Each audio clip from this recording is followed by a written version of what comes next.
농사 짓는 사람들에게 땅의 좋고 나쁨은 굉장히 중요한 조건이 될 수 있습니다. 지금은 우리나라가 이 수리, 관계적 이 수리 이런 부분이 잘 되어 있어서 논농사를 짓는 데에 굉장히 편합니다. 하지만 예전에 농사에는 거의 이 수리시설이 잘 갖추어져 있지 않은 논들이 많았습니다. 아시다시피 벼농사는 물이 있어야만 농사를 지을 수 있습니다. 그래서 이 수리시설이 잘 갖추어진 땅에서 농사를 짓게 되어지면 걱정 근심할 게 없습니다. 비가 안 와도 물을 계속해서 공급을 받을 수 있지만, 이런 시설이 갖추어지지 않은 이 골짜기에 높이 있는 이런 논들은 그냥 하늘만 바라봐야 합니다. 그래서 가뭄이 들면 농사를 버리게 되어 있습니다. 저희 고향 땅은 저수지 위쪽에 위치해 있었습니다. 저수지 아래쪽에 위치해 있는 동네들은 저수지에서 물을 흘려보내기만 하면 그 물을 받아서 농사를 지었기 때문에 대부분 농사를 짓는 것도 편했고 또 그 동네들이 굉장히 부유했습니다. 하지만 저희 동네는 위쪽에 있다 보니까 예전에 양수기나 이런 것들이 발달하지 않았을 때 물이 있지만 물을 끌어서 쓰지를 못합니다. 그래서 늘 저 아래쪽 비옥한 물대기가 좋은 땅에 있는 사람들보다 더 가난하고 더 궁핍한 삶을 살아야 했습니다. 하늘에서 내리는 물이 비라고 하는 건 농사꾼들에게 고대 사회로 갈수록 절대적이었습니다. 이렇게 농사를 짓는데 그 땅이 조건이 어떻느냐에 따라서 그 삶의 질이 달라지는데요. 세상에서 가장 아름다운 땅을 어떻게 여러분은 표현하시겠습니까? 우리는 성경을 아는 사람입니다. 어떻게 표현할까요? 뭣과 뭐가 흐르는 땅, 젖과 꿀이 흐르는 땅. 가장 세상에서 좋은 성경적인 표현의 땅입니다. 하나님께서 이스라엘 백성들을 애굽 땅에서 꺼집어 내실 때 젖과 꿀이 흐르는 가나안 땅으로 가라, 이게 명령이었습니다. 그러면 여러분, 그 땅은 농사 짓기가 너무 좋은 땅, 이게 그냥 마음에 확 다 왔지요. 그죠? 젖과 꿀이 흐르는 땅으로 가라. 그런데 오늘 본문에서 그 땅의 실제를 말씀을 해주고 있습니다. 읽은 말씀을 보면 9절을 보겠습니다. 또 여호와께서 너희의 열조에게 맹세하사 그와 그 후손에게 주리라고 하신 땅 곧 젖과 꿀이 흐르는 땅에서 너희의 날이 장구하리라. 젖과 꿀이 흐르는 땅이라고 분명히 말씀했습니다. 그 땅에서 너와 네 후손이 장구하리라. 그와 그 후손에게 주리라고 하신 그 땅, 젖과 꿀이 흐를 뿐만 아니라 그 땅은 영원히 이스라엘 백성들의 땅으로 누릴 수 있다라고 약속해 주고 있습니다. 그런데 우리는 어제 뭘 살펴봤죠?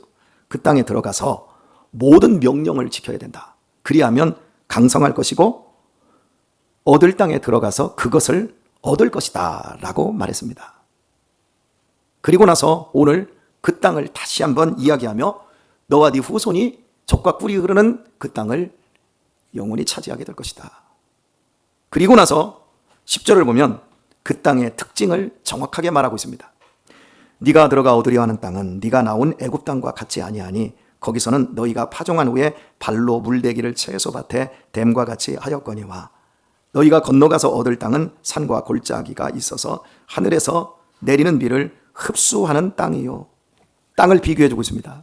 자, 여기 한번 보실까요? 이스라엘 백성들이 나온 그 땅은 발로 물대기를 채소밭의 댐과 같이 하는 땅이었다. 너희가 나온 땅이 그런 땅이었다. 농사 짓기가 좋은 땅이었어요? 아니었어요? 엄청 좋은 땅이라는 거예요. 그냥 저 어린 시절에도 수차가 있었습니다. 낮은 데에서 위쪽으로 물을 올릴 때 양쪽 여기 막대기를 길게 꽂아놓고 가운데에 이 수차, 발로 밟는 수차가 있었습니다. 종일 밟으면 물이 이렇게 옆논으로 윗논으로 올라갑니다. 하루 종일 밟아대려면 참 힘들었어도 물을 그렇게 올릴 수 있다라고 하는 건 큰 정말 이점이었습니다. 이스라엘 백성들이 나온 땅은 농사 짓기가 너무나 좋은 땅이었습니다. 그런데 지금 너희가 가는 땅은 산과 골짜기가 있는데 하늘에서 내리는 비를 흡수해버린다라고 말합니다. 농사 짓는 땅은요, 모래처럼 흡수하고 물이 빠지면 안 돼요. 고구마밭 같은 경우에는 물이 빨리빨리 빠져야 됩니다. 그러나 대체적으로 땅이 고실고실해서 비가 오면 물을, 습기를 촉촉하게 이렇게 딱 빨아들이고 있어야 됩니다. 그래야 콩을 심든 어떤 씨를 심든 거기에서 발화가 될 수 있습니다. 그냥 흡수해서 나가버리면 안 됩니다. 그런 땅의 특징은 모래 성분이 많습니다. 그런 땅은 농사가 그냥 고구마나 심어야지 다른 거 심으면 어렵습니다. 지금 이스라엘 백성들에게 하나님께서는 젖과 꿀이 흐르는 땅이다 라고 얘기를 했어요. 그리고 그 땅을 너희가 내 명령을 지키면 그 땅에서 장구할 것이다 라고 말을 했는데, 실제 그 땅을 이스라엘 백성들이 나온 땅과 들어갈 땅으로 비교를 해주는데 환경적으로는 훨씬 좋지 않은 땅이라는 겁니다. 그럼에도 그 땅을 젖과 꿀이 흐를 땅이다 라고 말을 해주고 있습니다. 그리고 이제 그 땅에 들어갔을 때에 너희가 농사를 어떻게 지었고 또 어떻게 풍요를 누리게 될 것인가는 14절을 볼까요? 여호와께서 너희 땅에 이른 비 늦은 비를 적당한 때에 내리시리니 너희가 곡식과 포도주와 기름을 얻을 것이요 또 육축을 위하여 들에 풀이 나게 하시리니 네가 먹고 배부를 것이라 말씀합니다. 늦은 비와 이른 비를 하나님이 그 땅에 주시겠다라는 거예요. 수리시설, 관계시설을 너희가 만들어서 너희가 농사를 짓는 것이 아니라 내가 때를 맞춰서 필요한 농사를 기가 막히게 짓고 너희들이 그 땅에서 풍요롭게 살 수 있도록 내가 도와주겠다. 그들이 이제 농사법입니다, 이게. 그러니까 이스라엘 백성들은 어떻게 농사를 져야 돼요? 철저히 비를 내려주시고 척박한 환경이지만 그 환경 속에서도 가장 풍요롭게 젖과 꿀이 흐르는 땅을 만들 수 있도록 하나님께서 역사해 주셔야만이 그들의 농사는 성공할 수 있습니다. 그러려고 하면 그들이 어떻게 해야 돼요? 모든 하나님의 명령을 순종해야 된다라고 말씀을 해놨는데 오늘 본문에서 한 번 더 다짐을 해둡니다. 13절을 볼까요? 내가 오늘날 너희에게 명하는 나의 명령을 너희가 만일 청종하고 너희의 하나님 여호와를 사랑하여 마음을 다하고 성품을 다하여 섬기면 여호와께서 너희 땅에 이른 비 늦은 비를 적당한 때에 내리시리니 말씀합니다. 자, 모든 명령을 지켜야 된다라고 하는 부분을 나누어서 다시 한번 이스라엘 백성들에게 못을 박는데, 명하는 나의 명령을 너희가 만일 청종하고 너희 하나님 여호와를 사랑하여 마음을 다하고 성품을 다하여 섬기면 늦은 비와 이른 비를 때를 따라 주어서 너희의 삶을 풍요롭게 만들어 주겠다. 자, 이걸 이제 바꿔보겠습니다. 너희가 만일 나를 청종하지 않고 나를 사랑하지 않고 마음을 다하지 않고 성품을 다하지 않고 나를 안 섬기면 내가 이른 비와 늦은 비를 거꾸로 주겠다, 안 주겠다, 이런 표현일 수도 있습니다. 제가 지금부터 한 15년 전쯤에 이스라엘 백성들이 나왔던 이집트 알렉산드리아를 갔습니다. 이스라엘 백성들이 주로 모여 살았던 고센 땅을 갔습니다. 우리는 이집트 그러면 나일강이 떠올라야 됩니다. 그리고 나일강 하면 뭐가 떠올라야 되냐면 삼각주 평야가 떠올라야 됩니다. 4대 문명의 고대 발상지 중에 하나가 이집트 문명입니다. 이집트 문명은 나일강을 원료로 합니다. 4대 문명은 모두 강을 끼고 있습니다. 그 강에서 비옥하게 농사를 지었기 때문에, 그래서 인더스 문명하면 유프라테스, 티그리스 이렇게 우리가 생각을 하고, 이집트 쪽에서 나일강, 그리고 중국의 문명하면 뭐 황하, 이런 강, 이렇게 강을 중심으로 물을 대가지고 농사를 짓는 것으로 이제 문명, 즉 도시가 발달하게 되었는데, 제가 고센 땅을 성지 여행을 통해서 갔었습니다. 그때 갔을 때 깜짝 놀랐던 게 있었습니다. 먼저 이명교 장로님께서 월남전을 치르실 때 베트남에 갔을 때 놀랬던 것이, 거기는 산모작을 하더라는 겁니다. 1년의 농사를 3번 짓더라는 겁니다. 우리나라는 1년의 농사를 1번 짓습니다. 벼농사. 예전에는 벼농사 끝나면 바로 이제 겨울철에 들어가면서 미를 심었지요. 그래서 보리를 이제 한 6월 달에 거두자마자 곧바로 땅을 갈아엎어서 벼농사를 지었습니다. 이렇게 작물은 다르지만 이모작을 겨울을 잘 견뎌내는 식물인 보리를 또 밀을 이렇게 11월 무렵에 또 심었습니다. 그런데 이명규 장로님이 배고프던 시절에 배고파서 전쟁에 참전을 해서 월남에 갔더니 여기서는 배를 비는데 뒤에서는 모를 심고 있는 거예요. 1년 12달 겨울이 없는 거예요. 그러니 여러분, 소출이 얼마나 많습니까? 잘 살아야 되는데 잘 살 수 있는 조건이 우리보다 3배나 더 높잖아요. 그런데 베트남은 우리보다 3배 이상 못 삽니다. 지금도 못 삽니다. 농사 짓는 것과 환경이 좋은 것과 잘 사는 것이 다르다는 얘기잖아요. 그런데 제가 그 얘기를 많이 들었었는데 이집트의 나일강의 하류에 있는 고센 지역은 삼각주 초입에 있습니다. 그런데 그 삼각주를 버스 타고 가는데요.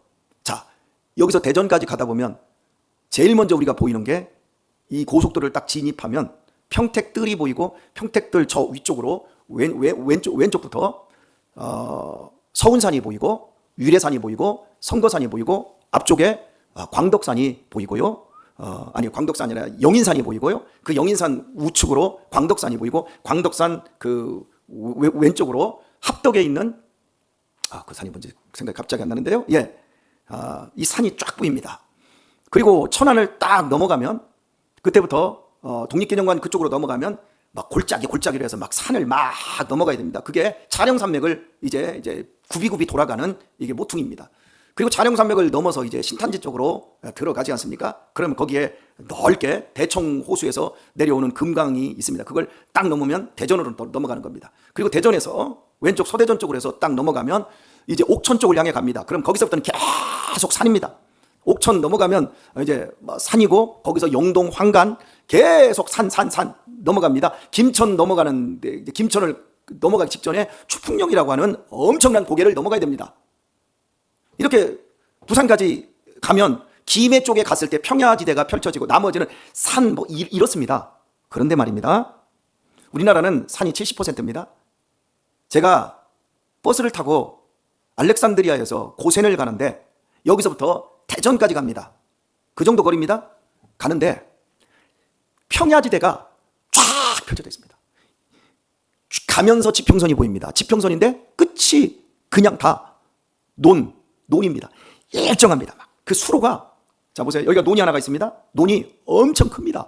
한 논이 평소로 얘기하면 그냥 논 하나가 단위로 얘기하면 10,000평 정도 된다고 할까요?